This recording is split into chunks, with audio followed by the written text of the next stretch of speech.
This episode of the Edify Studios podcast is brought to you by Panda Windows and Doors.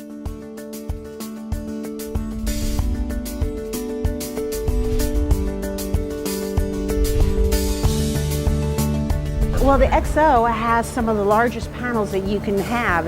You can do up to 128 square foot per panel. It's got the thinnest profile. It's designed to be recessed into the ceiling, recessed into the walls, and recessed into the floors. In addition, the sight line is only 15/16 of an inch. So that makes it so exciting because it opens up the views that everybody is searching for right now.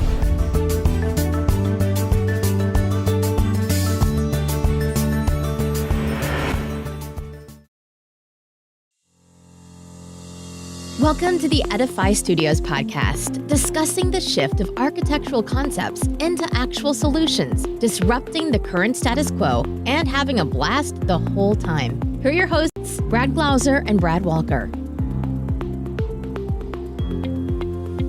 Hey guys, welcome back to Edify Studios podcast, episode number 1. How wonderful does that sound, huh? Dude, I don't know. I'm sure it's great though, right? It's got to be incredible. If we did it, it's got to be incredible. Right. I think that's a rule. It's a law, right? Welcome back. Yeah, man. Welcome back. Thanks so much for joining us for the intro episode. We had a good time. We learned a lot. Man, I've been it's been nuts, right? Reeling on that stuff lately, man. It's been really fun. It's been so overwhelmingly powerful and positive. Yeah. I mean, couple of ribs here and there, which we of course, were due and earned. I think it was done by me, too. I actually did my own ribs, right? Well, we know our own faults, right? Hyper aware. Absolutely. But it's been just overwhelming just to be out there, to have it out there, and just to get the response back of what it's been. It's been very powerful, actually. Very powerful. You know, and we like to thank you guys so much for subscribing. Thank you so much for sharing it with your colleagues, you know, like across the desk or across the cubicle, or if you're in the car, just say, hey, we got to listen to this episode. So wherever you guys are, if you're at your desk, if you're out in the job site, if you are joining us while you're sitting on one of the freeways, highways somewhere, welcome. Welcome back to the Edify Studios podcast. We really, really appreciate you guys joining us today. We figure we have some pretty good content of where we're going to be going and driving today. Speaking of content, real quickly, social medias.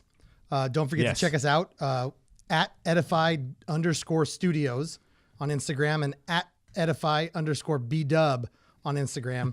Check us out. Follow us. Check those things out. We got a lot of stuff rolling through that as well. Yeah, we're going to have a lot of content that's just going to be isolated out of some of the meetings that we get in and out of every day. We'll make sure we'll just put some of those lessons learned back into it, quotes.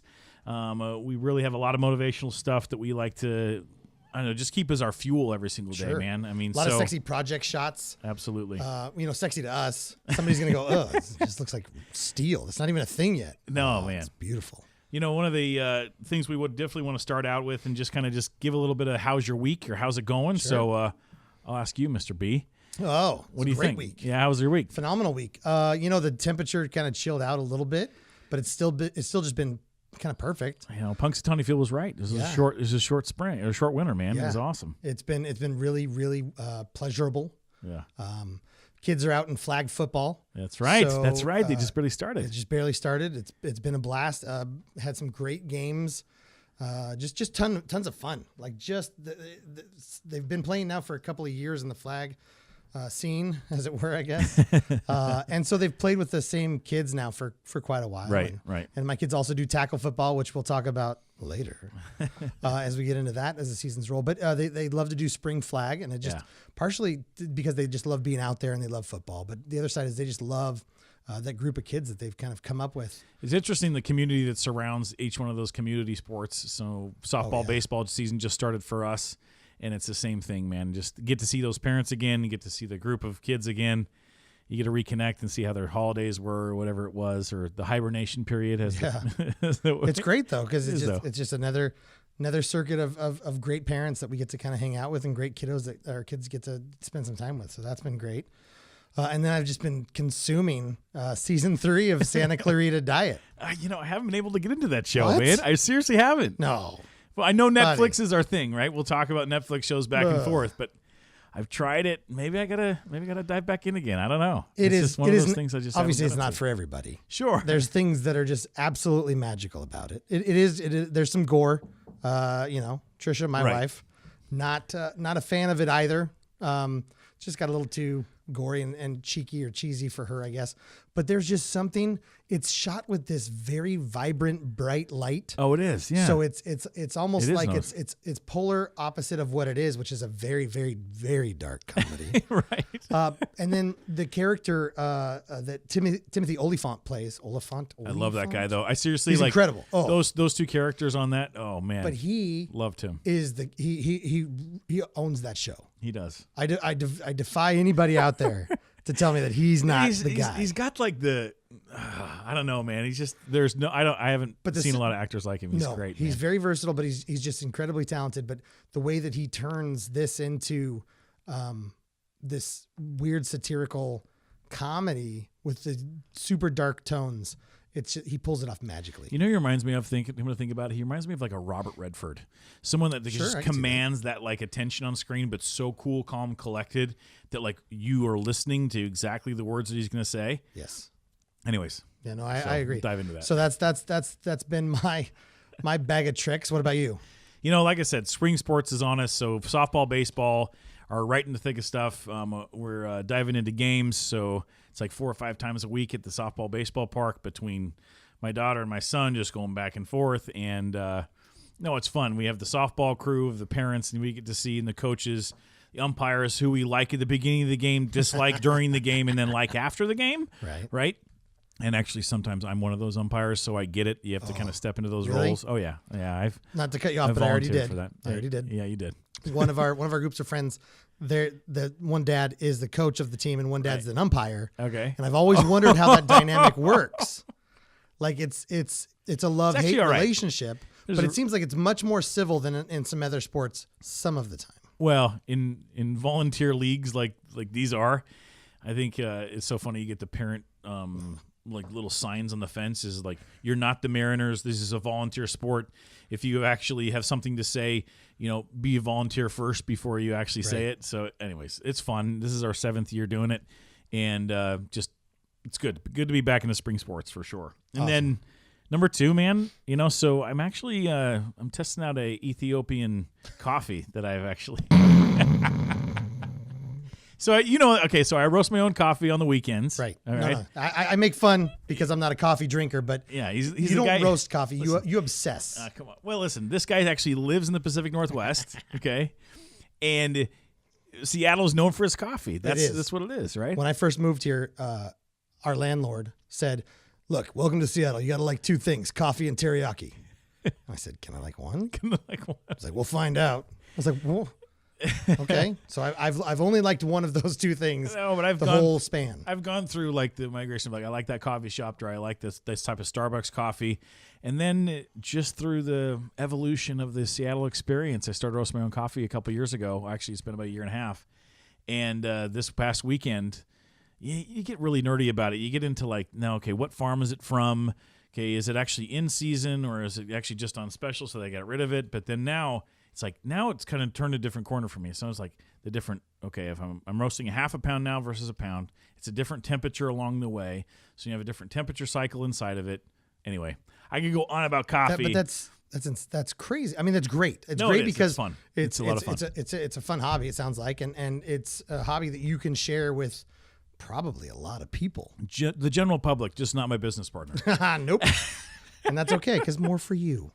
So if you guys want to More talk for about you. coffee, be sure to like and share this video with your next coffee lover. And, maybe put in the comments below what coffee is one of your favorites. It's not, and it can't be just a medium roast or a dark roast, okay? Folgers. Come on. No, like give me a little bit of something, right? Give me, is it a French press? How do you like it brewed? Yeah. Or, like something like that, right? But No. anyway, so that's Senka. Is Senka still a thing? not really. Isn't that from Mad Men or something? Yeah, Matt.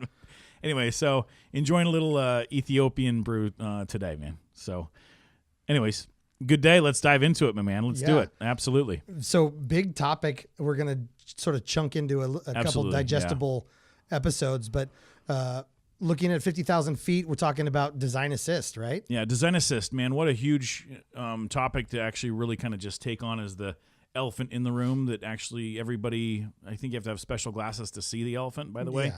Yeah. And it's, But not sense it. But you not can sense it. Yeah, you can sense it. No, it's an interesting topic to kind of go into and kind of refer back to our website. And one of the core tenets that we actually that we believe in Edify Studios is well, there's three actually. It's preparation, collaboration, and consistency of process. And we believe that those three tenets, when they are present within a project and when they are present within your overall success story, is that is a filter that we can actually bring to you guys as we use these topics. So as we talk about design assist today, we're going to dive into the preparation aspect for it. And underneath preparation inside our website, you'll see that it goes through with four things. It goes through process, people, product, and project scope. Right. And not to kind of, even those inside design assist are fairly large bites. Anybody that knows that those are huge pieces of that. But I think the point is to prepare yourself for design assist and actually to understand that topic and actually dive in within it. The one thing that you've gravitated towards is more of the people side. For sure. And I think stepping a half a step back. Yeah. I'm going to assume that most anybody who's still listening to this understands what the design assist Hopefully process you're still is. Absolutely. So anybody that is still listening and doesn't know what the design assist process is, that's the early part of the construction process where a few of the trades will get early involvement because their scope or their piece of the work is a little bit more customized or a little bit more isolated to be design heavy. Correct. So this is the early part before even systems are selected in some instances, or before the overall scope is defined. This is trying to take that rendering and figure out how do we make it constructible and so forth. Well, and there's been so much discussion about what design assist actually is and what it can be for every single project. So very early involvement, pre-construction, free construction topics. Construction. So I think those things actually start to arise. Like, what is design assist? It's pre-construction. What is pre-construction? Oh, it's free construction. Right. But no, there's actually a lot of It's a fun play on words that actually is a true reality of the industry. It's true, yeah. And so design assist involves making sure that you're actually bringing the value that would traditionally be found in like an RFI or a change order or a CCD or an ASI, those areas of where design is actually evolving inside the project that you are only going to discover as you go down that road, is actually taking that value and actually bringing it early on into the design process. Right. And finding out like how those systems from an envelope standpoint are going to integrate, but it's also be willing to kind of raise your hand and be willing to actually take that risk up front. For sure. Are you willing to jump in and be part of that circle? And do you have the Correct. resources and capabilities to do this? And do you have the just wherewithal and the knowledge? And it's not a one size fits all for glazing subcontractors. Correct. There are various forms of the design assist process. We're talking about a little bit larger scope or a little bit larger in this particular episode, but it's not even something that every glazing subcontractor or contractor or architect want to do.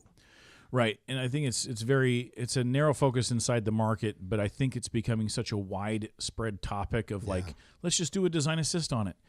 And it might not fit the project for it, but it really might not. And it's a place where I think that the conversation of what is design assist and the process and people that are involved, like how do you prepare for that? Or like what are some preparations that you can do to understand for design assist or understand what design assist is? And I think the two topics that, I don't know, I'm more on the process side of things. B-Dub, you've gravitated more towards the people side of things, and I think it's important to talk about both. No, I think you're absolutely right. So I'll jump. In terms of people, I think that there are multiple formats of when people are part of the process and what those people are. Yeah. So in terms of the global scope, traditionally at the very, very top, you're gonna have representation from the developer or the owner, Yeah. from the architect, Absolutely. from the general contractor, and from the subcontractor. And that's the typical makeup of the early first meetings. Correct. Once this pre-construction or design assist award has happened, that's typically the room is filled with those humans. I call those guys first rounders. Okay. Well, it's interesting because I think as design assist has become more popular in larger buyout packages, and I say larger buyout packages in construction have traditionally been your mechanical, your plumbing, MEP, right? So your mechanical, electrical, plumbing, structural, right? Yeah. So those four have been kind of like that because they are major risks for any owner, developer, and also general contractor. You got to secure it, and it is that is traditionally more the early work. So one of the biggest influences is that those packages get bought out or kind of involved in this. There's been this mystery of building envelope, right? There's this been mystery of building envelope that's come up, but it's also now to a point where this is now being recognized as one of the largest influencers of all of the other scopes that are bought out early. For sure.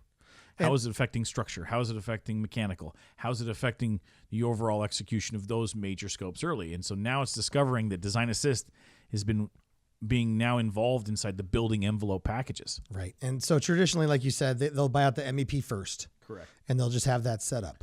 And I'm sure that's cool because those are large scopes in terms of what needs to happen. But I don't think it's right. And the reason I don't think it's right is because those are most primarily things that are literally off-the-shelf solutions. Yeah. These are things they can call their distributor or they've got in their facilities or, it's going to be something that is mostly off-the-shelf scenario. Okay. When you're talking about the exterior envelope, specifically in a lot of the markets that have a tremendous amount of growth right now, they're not cookie-cutter envelopes. And they're really, even if you say cookie-cutter envelope, there's no more buildings being constructed right now that aren't customized. Interesting. How do you mean? So what I mean by that is that no matter what, there's always going to be a shape or a thermal break or a fin attachment or something. They don't want to see this little clip or they don't want to see that little fin. So there's always going to be a customization of the system. There's always going to be a new die component. There's always going to be something that's customized. So the general chassis, right, the general frame concept is going to be pretty much the same, but how it goes together, what it's made of, what it's holding is all going to be a custom piece for almost every job that's being done out there. Interesting. Yeah. So it gets heavily involved. So when they get to the design assist process, they need to bring the glazing subcontractor in or whatever trade it happens to be. Well, the envelope package specifically is, I want to kind of dive into that is like, it's always been this like, well, let's cut it between 5 different subs or 17 different subs. It's a metal guy, it's a waterproofing guy.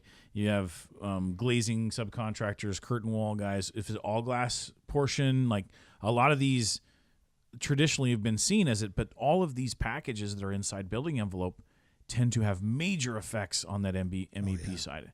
So now it's becoming this tradition of like, who is that glazing subcontractor or envelope contractor that actually can take down the majority of the envelope? Yeah. Like with growing window to wall ratios, going from 30% to 40% to now 60 and 70% window to wall ratios, we're seeing that the majority of the glass that's on building is driving the entire performance. So as a result, who are those specialty contractors and who are those specialty manufacturing engineer companies that are actually becoming and actually staking claim to that? No, we're signed up for this. We'll take the risk. We got the E&O. We have those type of values that we're going to bring to it. Right. This is kind of like final frontier or the front area of what's being developed in design assist. Absolutely. No, you're absolutely right. So that brings us back to the people that are there. And so the people that are present at the initial stages are the first rounders. Correct. So traditionally, every one of those representations or representatives is going to be a very high level. So they're going to be principal architects or principals or VPs, presidents of the general contractor. Yes, they're going to be the absolute high entities of the owner's reps, and they're there to kick things off.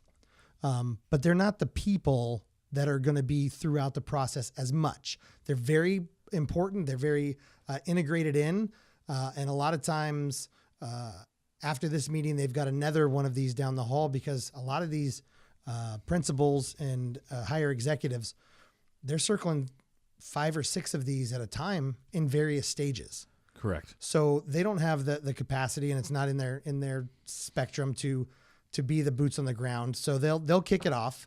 They'll get everything started so that they understand where they're headed. Right. A lot of times they've driven the aesthetics or the intent of the design, and then they'll bring in the second rounders.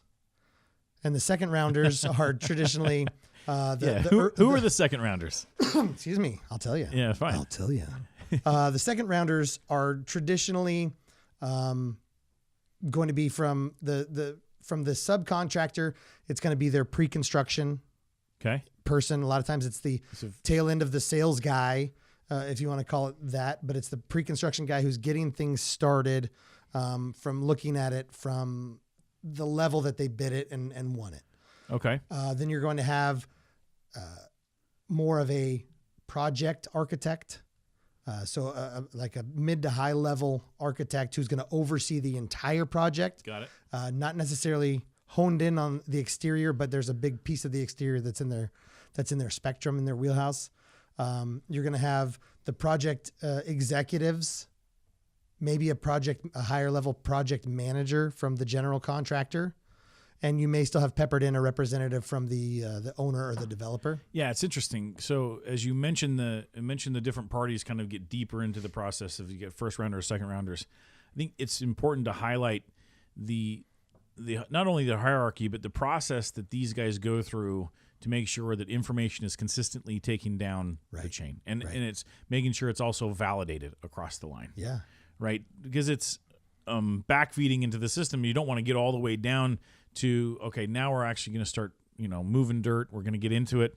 Right. And we're too far to actually make those decisions. Like that should have been way earlier on. That's validated. So talk about what's those major first rounder to second rounders. I think there's an overlap. It's not just straight on linear path. I'm going to pass the baton to you. Like, it's not that. It's not that. It maybe wants to be that, and then maybe it should be that. Well, I think traditionally in construction, where you would think like I'm going to give you schematic design drawings, then I'm going to give you design development. Sure. Then I'll give you a CD set, and after the CD set's done, we'll then bid the project. Are you in the spec? Okay, if you're not in the spec, then you don't get it. Right. So that's a traditional linear path design process. As we're looking in Design Assist, I think the integration package that we're looking at. You mentioned rounders, and the shape is completely opposite. Great movie, by the way. It is. Go ahead. Edward Norton plays amazing stuff on the rounders. No, but the linear path that you actually described in kind of that traditional construction process versus now you're using the shape of like, okay, these are actually like cogs to the wheel of how these are integrating in. So you have the first rounders coming into that second rounders, but these guys don't. The first rounders still have to stay engaged in the overall for sure. in order to keep the machine running. They're still ultimately responsible for the project in its entirety. Yeah, it's not a domino path anymore. Now we're actually looking about these layers. It's a layer path that's very, very integrative. Yeah. So the process is different. Exactly. And even those second rounders are only there for a certain span. And then you bring in the third rounders. Yeah. And the third rounders are more of the boots on the ground, actual work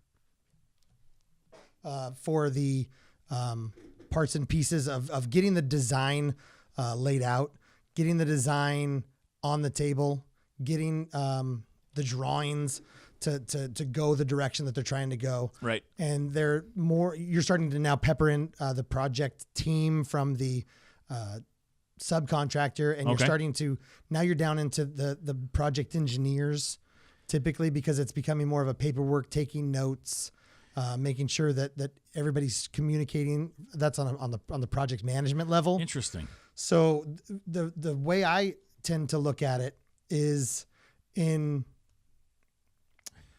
way to think about it is elevations, Okay. sections, details. Okay. in the overall like a plan set. Yeah. Okay. So if you think about in a plan set, Yeah. the first rounders are looking at the elevations. Or yeah, like some renderings. You know what I mean? Renderings or elevations, and Yeah. then your second rounders are touching in on the section cuts. Okay. This is how our soffit's going to come in, and we're going to have something here. So that this is going to steps be a back connection. here. You're kind of shaping that. You can see right? that it's moving a little bit, and we're going to have a fin that comes off a little bit. And then the third rounders are the real workhorses. They're the Clydesdales of the bunch. Yes. Because they're the actual detail pages at the very end that have 47 details on a single page sometimes. Well, and I think it's important from a process standpoint is that these guys that come in and go back and forth is that you have that developer and architect relationship and developer and contractor relationship that's balancing design and budget. And majoritively speaking, there'll be some allowances that are left in there in a linear path format of saying it generally costs this much with cost estimating software, or those things are there. Right. But now you're actually integrating that cost function and the design function at the same time. Yeah. So tell me about how that is iron sharpening iron, right? Right. At that point, right? It absolutely is. In construction, we look at budget is like, well, it's degrading the design, and we're looking at design as degrading the budget, right? You have this opposing forces of tug of war. It's absolute give and take, or take and take sometimes. And take and take. It's wanting to be a give and take. But talk about the relationship that the subcontractor is now bringing to the design process. Right. And the manufacturing engineer, or the engineer that's actually working with the subcontractor, bringing those details at the same time as the budget's being established. Yes. And because I think there's some hesitancy on like, well, what should we say, or should we say everything, or how does that work, or how do we get these guys secure, right? Yeah. How do we actually give them the understanding that, you know what, your value is not after CDs, it's now. Exactly. We need to bring your value of details and budget right now of why this is so important. Yeah, and I think that it is, man, when you said iron sharpens iron, it caught me there for sure, because that's what it tends to feel like in the middle of that process. Sure, there's some grinding on it. And so I think that what needs to happen, or what should happen, you know, if I had to sprinkle some fairy dust into the world of pre-construction, as it were, the hardest part from the glazing subcontractor side is, well, first of all, you're never going to go into a meeting and not upset somebody. Because, I love that. Because a lot of times you're going to go in and you're going to they're going to say, we're over budget. What are we going to do? Well, do you need all the floors? It's 27 stories. Can we go 26? That'll shave some numbers down. But you know, you have to really dig into the design aesthetic potentially sometimes. And that's like do we need these fins? Do we have to capture it here? Is that decorative element that you're looking to get there really worth the value? And so you have to tread very lightly. Interesting. But the hardest part is getting decision made. So time is a massive piece of this that we'll get into later on. Yeah. But sometimes the people that are in the meeting, because we're talking about people, the people that are in the meeting don't have the decision abilities or the actual ability to make the decision. So time continues to go. And so the clock continues to chime on. Interesting. So as long as decisions aren't being made, that bucket of money is still continuing to pour out. Regardless. Okay. And that's not just from the architect. The architect has certain decisions that they need to make. That's also from the general contractor in terms of decisions they need to make in how it's going to install, or how it's going to get to site, or how it's going to be hoisted. And so the question that I'm looking at is how do you enable decisions earlier on in the design process to actually confirm that, and to bring that trust factor back into say, okay, let's make the decision here for budget, so it'll allow for it to become more efficient. Well, yeah. So I mean, think that's I'm not. These are unicorn questions. By no, the they way. are. They absolutely are. But I feel like there's a piece of low hanging fruit. Yeah, we can pick out of the question that you just asked. And that's start the process when it needs to start. And that's, in some jobs, they start at the exact right time. And on some jobs, they don't get to the point where they need to bring the subs in. Correct. And not just the glazing sub. Maybe it's the metal panel stud, or maybe it's the whatever. Yeah.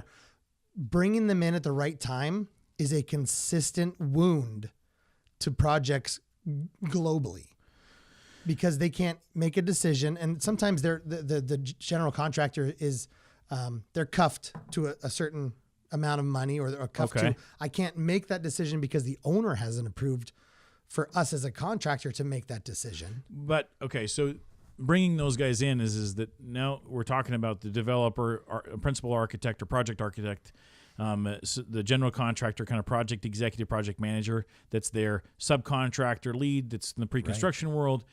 Now, it's actually bringing those guys into an empathetic role of like what other scopes are affected that aren't necessarily that are not the contractor, they're not the contract of the sub that's in the room, but how are the decisions are going to be made? Like there's this level of empathy that has to actually like kind of expand from that space. And I know it's a weird word as far as what construction is you have to be empathetic about your adjacent scopes, because the majority of contracting is kind of combative, but I think it's a place where Design Assist actually invokes the empathy of where to bring them in. And I think it's up to those team members to actually say, nope, it's time. Right. It's absolutely time for you to bring this guy in. This is go time. And that is one thing you don't typically see in a preliminary schedule. Correct. And again, that's time. We'll talk about time later. But to get that decision made, that is critical. It really is critical. And the most successful projects that I've seen and that I've been part of, they don't even bring the people in at the right time and stop there. No, they don't. They bring the right people in, and then they continue to bring the right people in. And what I mean by that is they continue to expand the collaborative side of it. So when you have a curtain wall subcontractor, he doesn't just come out and do this one piece and not, interact with other trades. Okay. There's a lot of times maybe he's got louvers within his system, and they have to figure out how is that going to work with the mechanical system. Right. And if they're going to have a special plenum box that needs to be designed and developed, and how does it attach and when does it attach? Correct. Because they don't have room to attach it once they're actually in the building. So is it something where they have to coordinate ahead of time to have the subcontractor install this plenum box supplied by the mechanical contractor offsite? Like that is just one little rabbit hole we can dive down. But they're interacting, with the metal panel, with the roof, with the soffits. Correct. There are parts and pieces all over the building that they are going to connect with. And so having that collaborative moment, getting those people in the same room, getting specifically with embeds, getting embedment figured out. That's huge. I mean, that never happens at the right time. No, it doesn't. Embedment needs to happen so early. But that's an involvement of many trades, because the subcontractor is supplying the embedment, but it's a lot of times it's either going into concrete or attaching to steel. There's welders, there's concrete guys, there's structural. We're talking a lot about the collaboration of the subcontractors, making sure that you're bringing them at the right time to bring that value forward. And I want to make sure that we're not forgetting the architect at the end of the day that's actually being the principal guy. One of the hardest jobs, right? Ever. Of trying to not let go of the design, but also making sure that it doesn't get too unruly of like, oh, well, he's just now going to manage the scope. How are we reining those things in, or actually allowing that trust to kind of be communicated? So communication is what comes to my mind.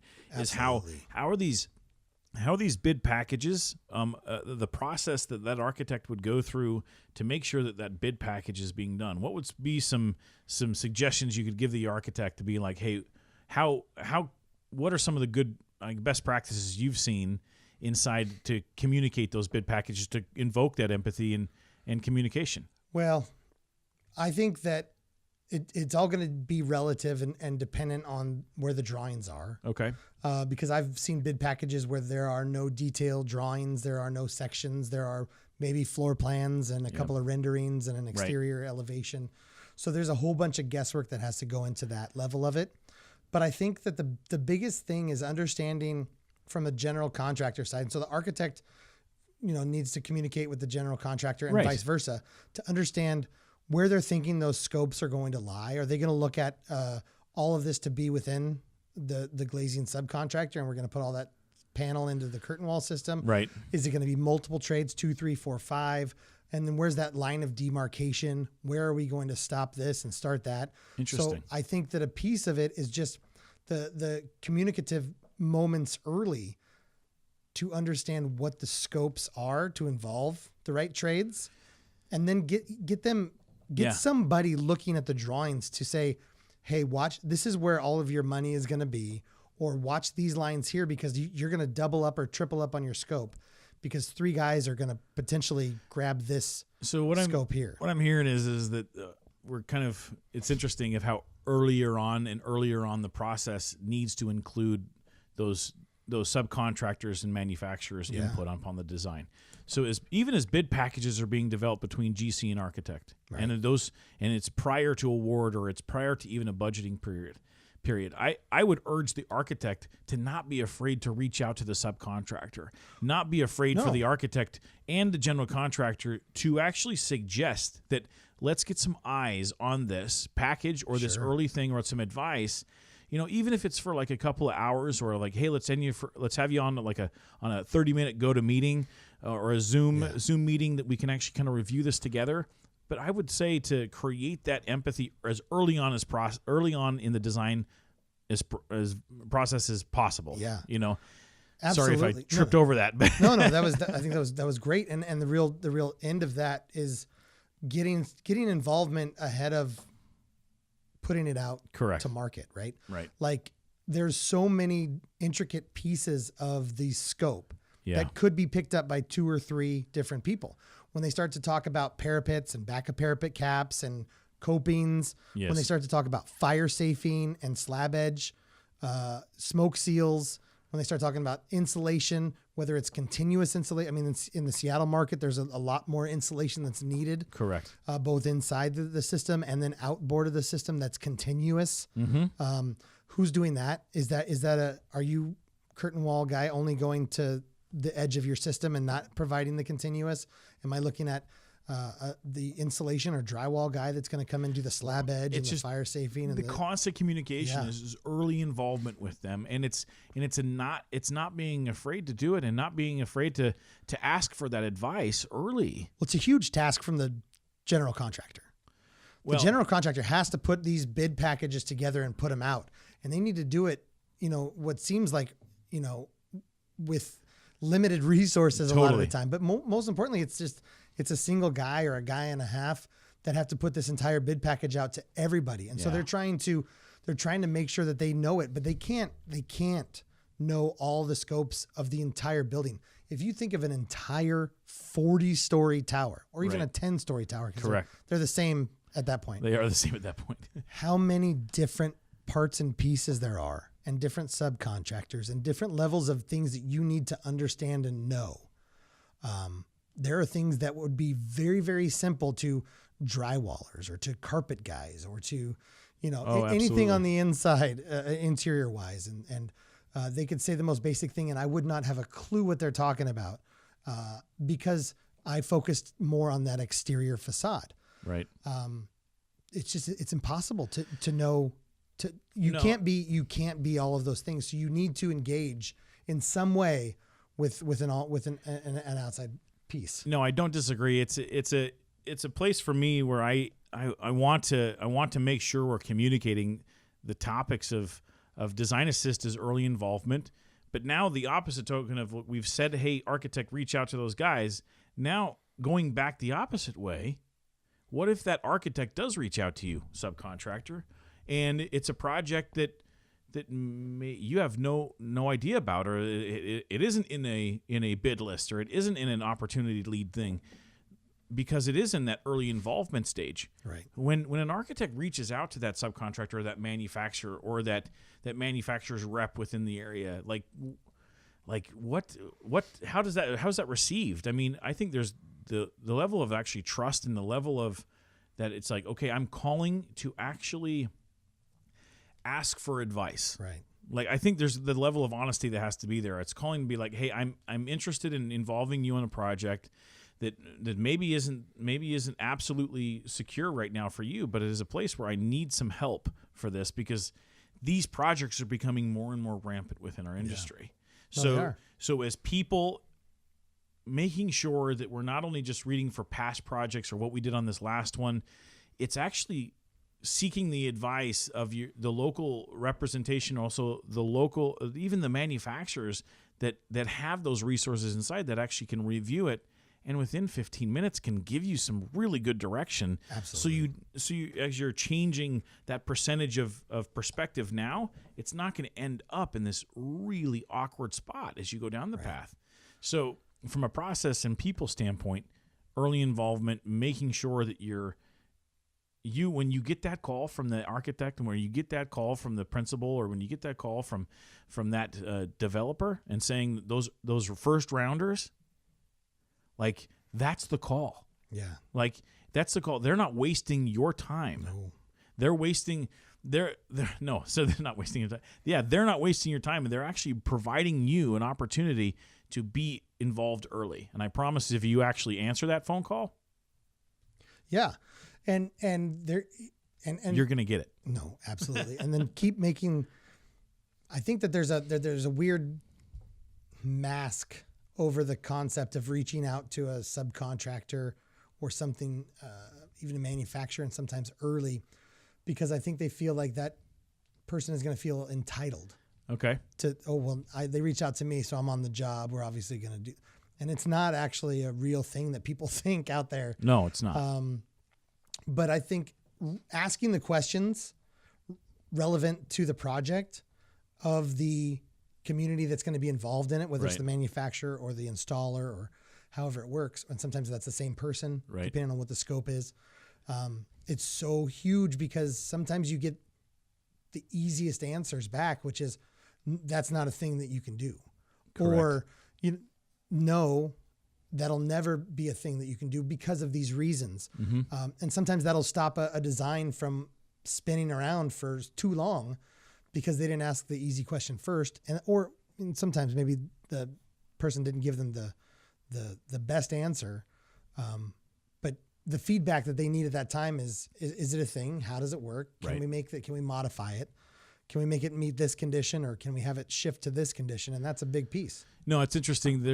You have to make sure that you aren't attached. Yeah. Right. I think the attachment comes to actually raising the level, raising the bar for the industry in general that you actually have to give.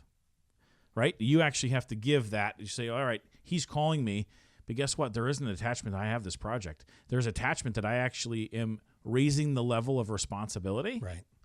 And actually giving those honest answers, not to pigeonhole that architect or general contractor and to force them into the island of one. Remember that? Remember how you're going to force them into only choosing that one thing we talked about in the intro episode? Yep. It's actually being open-minded to be like, guess what? This is the best practice. Right. Because you are the professional of your industry. Yeah. Right? So own that profession in the fact of like, this is the best practice. Or you know what? I saw it be done on one project over here. You know what? I'm going to give you that guy's name. Why don't you actually reach out to him and make sure you actually get that value? Yeah. Something of that nature, I think, goes so long, like far in this place where I think that's the stuff that creates those gray areas. It does. That are very, very, very tough to believe. It does. And in everything that we've spoken about so far in this episode has really comes back to getting the right people involved at the right time. Yeah, absolutely. And making sure that it is the right people. And not every project ends up with the right people on it somewhere along the way. And so you just have to kind of get through those moments as much as you can. Yeah. But the real deal is to start hashing details out as early as possible to understand where that project's going to go, to understand that a unitized curtain wall system on project whatever, X, Z, Y, is actually going to save money over a stick built or something else because of this, and vice versa. Understanding that you thought it would be a better as unitized, but it's really not. No. And understanding there's varying levels of that, but when you think of the people, get the people involved that understand the constructability of how it's going to go. Yeah, because that's a huge deal. Oh, That can mean so much. Understanding that the constructability of those things can happen early on in the process, and involving those people early, I think, is the absolute takeaway in this. And as we discover Design Assist moving forward into the other topics of understanding product, understanding project scope, understanding more of like the defined process of some of those things, that this people aspect is that gray area that doesn't actually have those written laws, right? Right. It doesn't have those things that are, well, this is what it says in the first, and this is what it says in the second, and this says in the third. Like I that's why I talk about being empathetic, or actually reaching out to that industry professional, reaching out to, you make a great point about making sure the guy that actually understands the constructability of it can bring that value early.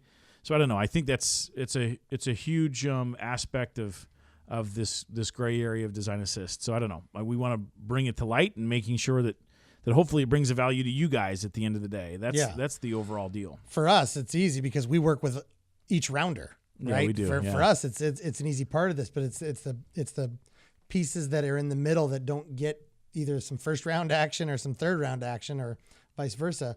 That's a tougher situation, but for us, it's a little easier of a ship to sail. No, for sure. So from a takeaway standpoint, you guys, we want to make sure that we also love to kind of hear some of your comments about how you guys have been involved within Design Assist projects, what type of people have helped you learn about Design Assist, and just some of the tips and tricks in relationship and networking building inside those Design Assist walls. You know what I mean? It's a place for me that I want to make sure that we hear that feedback, because I think that it's such an evolving topic. It is, and obviously we speak in generalities to a certain degree. Every project is different and everything's slightly different. But I'd be curious to know, from my standpoint, my vantage, when I think of these as first rounders, second rounders, so on, I'd be curious to know if that's something everyone else sees as their projects progress. Interesting. And if they see it in the same light, or if they're seeing more of a, no, globally it's more X or X. So my ask to the humans that are drinking this in, however they're drinking this in, is in terms of my generalization of the rounders. But it's still a great movie. No, it's a great movie. KGB. Oh, John Malkovich. Are you kidding me? Right? Splish the butt. Love that. Such a good movie. Such a great movie, man. People. No, who knew people would be such a big piece of this? It is, and I think we definitely, as we dive into preparing for Design Assist, people is this gray area that I think isn't. Raise your hand. Make sure you're involved within the process. It's not always guaranteed, and it's a place where you're actually raising the level and the bar of the industry. So participate in that conversation. Participate in a place where you actually can add value to that overall industry. And you know what? It's making sure you're giving without that expectation. And it's a place where you can actually believe that it's about the people, and it's about in creating these spaces where we can actually, just the spaces and the projects that we're working on. You know what I mean? Big time. I don't know. We could go into it forever. I think it's a good spot to actually tie it off. Wind down a little bit. Yeah, absolutely. And bring it into a space where, you know what, lessons learned and what we've been doing. It's, I think one of the spots we want to do in the podcast moving forward is a top two. Edify top two. Edify top two. Edify top two for sure. Why don't you jump into your first, and we'll just do a ping pong. No, absolutely. So the top two for me, I mean, this week has been a quote I've been really just kind of going round and round and making sure that we can continue to bring value is it's really been a big fuel for me. So the quote's by Alan. Good grief, I don't even have his last name here, but whatever. It's on the Instagram page at Edify_Studios. You guys can go see that. But it says, sometimes the people that no one imagines anything of are the people that actually do what no one can be imagined. Alan Turing. What a great guy. So I don't know him personally, but no, I think it's interesting. Tragic story, actually. Oh yeah, we'll talk later. Yeah. Inside that quote, I think there's a choice. And so the top two is the quote, and then also the choice that comes after it is that you guys get to decide which person you get to be. Ooh. Are you guys going to be the person that's going to be I'm gonna be imagining to do great things, or are you gonna be the guy that's actually watching the people do imaginative things? So bring yourself to that situation and you choose it. That's interesting. I'd be curious, which one are you and which one do you want to be? And are they different? I think I gotta do some soul searching on that to see if I'm the one I want to be. For me, it comes into a couple of things. My takeaway is that choice is actually a living, breathing thing. That it's not necessarily if I'm making the choice that I'm dyed in the wool for it. You have to live by the moment. So my choice is to do imaginative things and to inspire others, and to be that person who is inspiring that imaginative resource within you. So I'm always I'm gonna default to that. But there are some parts where I need to step behind, and I need to watch those imaginative people inspire me. So I'm gonna ebb and flow a little bit, but it's maybe this sounds non-committal, but it's it 100% does. Well, 98%. But I think maybe 100. Maybe 100. But I think it's a place where you get to choose, but it also, I think quotes are there to open you up to a place where you can create that. Yeah. So there you go. So go for it, man. Boom. Top 2 on Edify. It's super funny. I actually also have a quote.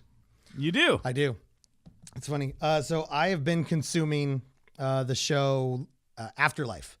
It's a new Ricky Gervais show on Netflix. I think he's crushing it. And actually he got in a little bit of fire over this because really he's used this line in other things he's done. Okay. So they're all like, "Oh, you're reusing stuff." I don't care. It's good. So, and I don't remember from when he did it before, but whatever. All right, go ahead. It's actually partially an old Greek proverb. And it says, "A society grows great when old men plant trees whose shade they know they shall never sit in." Say it one more time. A society grows great when old men plant trees whose shade they know they shall never sit in. Wow, that's huge. Legacy, man. It's a legacy thing. So I've had legacy on the mind big time lately. Yeah, you have. So I've been super grinding in how are we putting a legacy out there? What is legacy? Does it mean something to everybody else? And when I heard this on the show, I was just like, paused, like just sat there in a puddle of like curiosity of like what she had just said in this movie. So that's pretty rad. Society grows great. So basically the concept is if I go and plant this tree knowing that it's going to benefit others and I will never understand the benefit for myself, that's a big moment. But it starts out with a society grows great. So I know it's very philosophical for this, but at the same time, it's actually very applicable what we just talked about. I feel like it is. I felt like it sort of encompassed a lot of what we're talking about because that legacy moment is very big because in the buildings that we're building now aren't going to be what they are in 20, 30, 40, 50, 60 years, right? That's when they become these landmark moments and these, other than that, it's just kind of keeping up with what's going on around it. So anyway, that was my top one. That's awesome. So I'm gonna top one. You gotta go for 2? Pong. I'll go. Yeah, go for 2. So my second one is I am a huge whiskey lover. I love brown liquors, specifically in the world of whiskey. And there is a distillery out of Evanston, Illinois. I believe so. If I'm wrong, tell me I'm wrong. Evanston. But I believe it's from Evanston, Illinois, and it's called Few, F-E-W. And I've had their bourbon many a time, and I've always enjoyed it. And I just recently, this week, had an opportunity to try their rye. And I know that they've had it for a while, but their rye, for me, and I like a big, earthy, funky... Is it a wheat whiskey? No, it's a rye. Okay, well, sorry. Oh no, so the biggest piece of it. So they make it a whiskey. Yeah. It's a hybrid corn wheat blend, okay. But they use the rye, wow. And it's so. Sorry, I didn't mean to degrade the conversation there. Go ahead. It wheat? No, it's not. It's rye. So it is. It was so good. It just was one of those standouts where sometimes you try them and you're like, that's good, or I like that, but that was just one where I hadn't had their rye before, and not everybody does rye the right way that I like it. Interesting. And so that for me was a good one. That was a nice moment. Well, cheers. Cheers to you. What about your what's your number 2? Well, number 2 for me, it was along the same lines, right? So we went and had dinner with some clients this week. Yeah. One of my traditions is I go back into restaurants. I kind of have these habitual things you'll do. So we went to a nice steakhouse. Yeah. And I always get a Manhattan. Always get a Manhattan. It's true. Right? So when you're going to a nice steakhouse, you'll find a couple of drinks that'll be standard on the menu, but they'll individually, actually sing to the restaurant or to that mixologist or to that chef to making sure that they're complimenting the meals. And the one drink I'll get at that steakhouse is that Manhattan. So where you're at in the steakhouse, I think it was the Manhattan 820. I think that's what it was called. Yeah, it was the 820 Manhattan. That sounds right. Yeah. Yep. Orange twist. I don't like it super sweet. I'm more of the kind of dial the sweetness back on it. But that Manhattan was an absolute dream this week. So here's to you, the Met out in Seattle. You guys did a great job at that Manhattan. Keep it up. Man, look at us. A couple of philosophical drinkers. With our top two, that's hilarious. That's funny. I actually wrote it down. I didn't tell you this, but yeah, that's quotes and drinks. Quotes and drinks at the end of the day. So, hey, well, guys, if this has brought you value, we really appreciate you for listening. Join us on iTunes, on Google Play, on Spotify. We'll put these videos on YouTube and also natively on both LinkedIn, Facebook, and Instagram. So please join us there. We'd love to hear your comments. Love to hear your questions that you have, future topics on the show. We've actually got some really cool guests that are booked for this summer. We do. We have some big names. Yeah. We're going to go into those. I think we should start dropping some hints next episode. Let's do it. We'll start dropping a little bit of teaser as to who some of those names are, but they're going to be they're big hitters. We've got some people. We asked and they said yes, right? It was an ask. It was like, hey. So no. That was good. And so maybe we'll drop into that in the next episode, which we continue through the design assist process and hit in the process. Yeah, absolutely. Well, thank you guys. Appreciate you joining us today. Please subscribe, share this with your colleague, and we'll catch you next time here on the Edify Studios podcast. Peace. See ya.